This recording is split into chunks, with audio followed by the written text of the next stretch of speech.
Thank you, Ben. If it's any consolation, while you were being called a bloody idiot when we first launched, you were called Praps. And that was by a minister. Nothing changes. Ben is very kindly going to join the panel discussion, which will come straight after this little session. What we're going to do now is we've got 3 other members of that panel who are going to do very short presentations.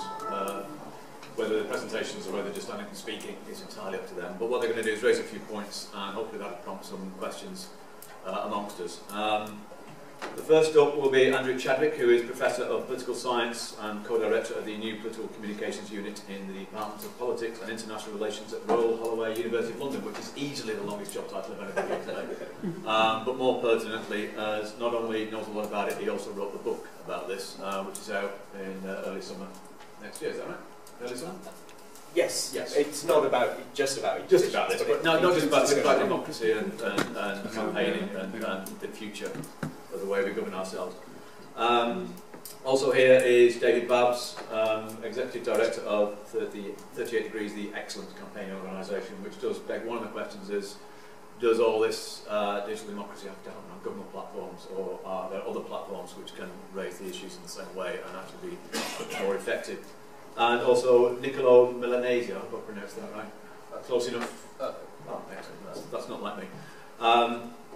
Who is co-president of the think tank European Alternatives, and as I said earlier on, has come quite a long way to join us today. So hopefully you've got some questions for him.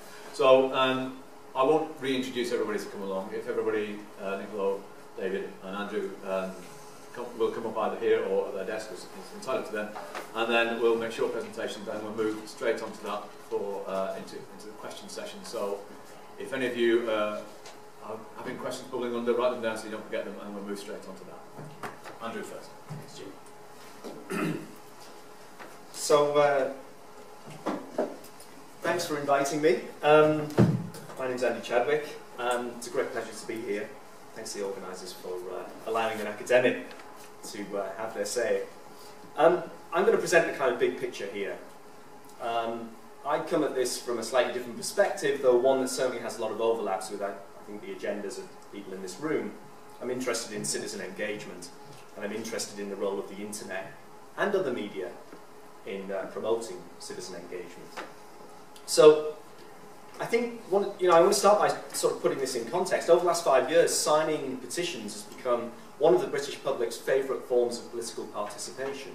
And signing petitions digitally is by far and away the most popular form of online political participation. It outstrips all others. So if we look at, for instance, the Oxford Internet Survey, which is produced by the Oxford Internet Institute for 2011, we see that the growth of online petitions has been quite remarkable. Between 2007 and 2009, the rate of online petition signing more than doubled in those 2 years, from 7% of all internet users to 15% of internet users. And around about 80% of Britain uses the internet. So in 2011, this also held steady at 14%. Now we'll have to see what happens in 2013 when the next Oxford Internet Survey is published. But it looks to me like e-petitions are going to stick around. They're here to stay. So you might be thinking, well, 15% of internet users doesn't seem like a lot of people, but in an established liberal democracy like Britain, we very rarely see these dramatic short-term changes in levels and types of political engagement. Something's clearly going on. And if we compare it, online petition signing, with declines in other forms of engagement, particularly membership and activism in political parties, well, the patterns are quite stark. Fewer than 1% of the British electorate now belongs to a political party. In the early 1980s, this figure was 4%. And there's a really great House of Commons Library research report on this that was published quite recently, if you're interested in the numbers. So from my perspective, if you're interested in democratic engagement between elections, it might be seen as progress that vast numbers of the British public now engage in a form of political participation that didn't meaningfully exist just 12, 13, 14 years ago. So why have online petitions become so popular? There are all sorts of really interesting and often quite intuitive explanations to do with convenience, the reduced barriers when compared with more demanding forms of political action. And no doubt David Babbs from 38 Degrees will have a lot to say about this, because it's, in a sense, how his organisation works. But I also think there's a bigger, more complex explanation at work here, though it's very difficult to quantify. And I think it's a cultural shift. And it revolves around this: internet-driven norms of networking, flexibility, spontaneity, and ad hoc organising, some of the things that the MEP mentioned earlier on. These have started to diffuse into our political culture, and these norms are now generating, I would say, new expectations about what counts as effective and worthwhile political action. And surprisingly, and this is something that I've got lined up for my next research project, these new online norms increasingly mesh with changing practices in the world of older media, particularly television. So, the great example of this is the recent case of Hugh Fearnley-Whittingstall, the celebrity chef and lifestyle guru's movement to change EU policy on fish discards. Most of you will be familiar with this.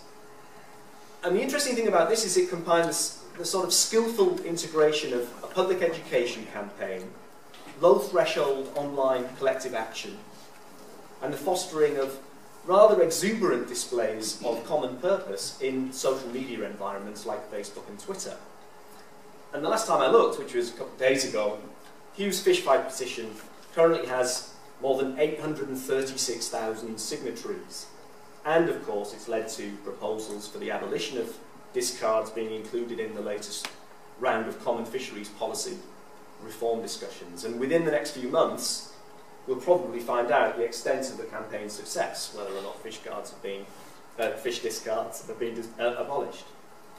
So I suppose the big question then, given this context, is can the European Commission now get in on the act on this new style of politics and engage citizens in these ways to enhance its legitimacy? Can the Commission tap into these cultural shifts and engage people in ways that people find lively, authentic and compelling in their daily lives? Because that's the secret. So, let's take a closer look, finally, at the European Citizens Initiative as it stands today. As of yesterday, there were 14 petitions on the site. 14. Compare that with the exuberance that we've just been told about by Ben when it comes to the British system. These petitions range from very vague to very specific. So there's a European Initiative for Media Pluralism, which one of our colleagues here today is behind. A campaign for high quality European education for all.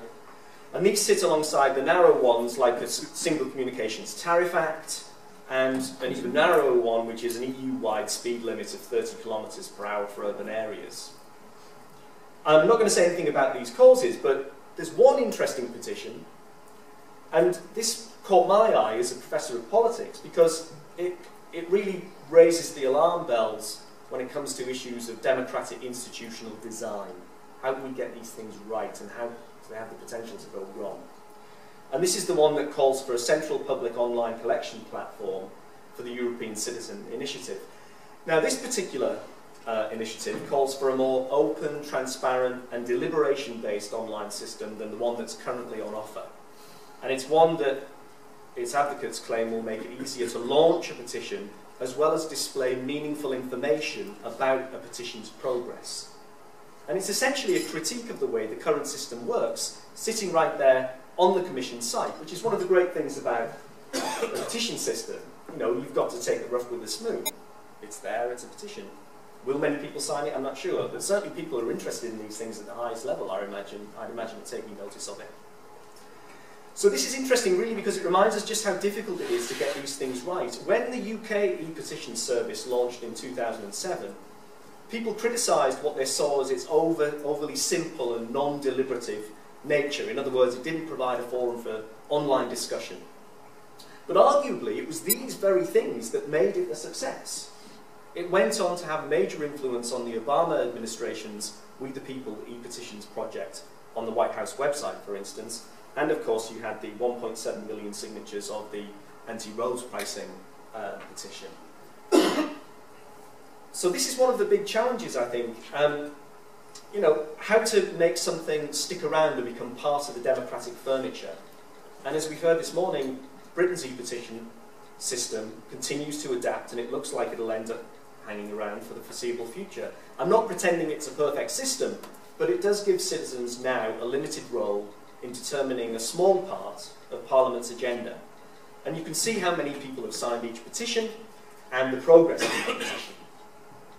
So this is one of the big challenges. Can we design a system like this at the European level? It's really, really difficult for a complex entity like the EU to do this kind of thing. So I think we should applaud the European Commission for taking the lead on this. But still, I have to say, as a critical friend, the early signs are, from my point of view, given my experience of looking at these initiatives around the world, e-petitions initiatives that is, it doesn't look that promising so far. So, one of the things I argued in the article that I wrote for The Independent last week is, I argued that, like fine architecture, democratic institutional design is about process. It requires a sense of movement, transition, and flow. So what do we see when we apply these principles to the Commission's website? Well, it's rather unfortunate that the barriers to participation are so high that the system risks losing some of the magic that makes online petitions so popular. So first of all, any initiative must be established by a committee consisting of at least 7 EU citizens of voting age. But these must be drawn from at least 7 different EU member states. Barrier number 1. It must then be registered with the Commission in a process that takes up to 2 months. Barrier number 2. An initiative committee must then create its own online platform for collecting signatures, which must then be certified by the European Commission, and this takes another month. So you have to provide your own platform. At the moment, there is no central collection platform for the signatures. Now, the Commission provides a free and open source piece of software for us to download and run on our own servers to collect signatories. How many people are likely to do that? And 1 million signatures are required for the Commission to take notice. High barrier, maybe not so high if you consider that it's 100,000 for the UK, maybe that's not so bad, but still 1 million. If Hughes Fishpipe can only get 836,000, it'll be interesting to see how many of these petitions get 1 million. So this is hardly the stuff of the sort of supple and fast-moving styles of political engagement that have increased in importance over the past decade. The likes of 38 Degrees have excelled at this, but also some of these new forms of politics, these hybrid styles of campaigning, journalism and entertainment that we see with Hughes Fishfight. So it's early days, and no doubt things will evolve, but at the moment, to me, it looks like 2 steps forward, 1 step back. Thanks for listening.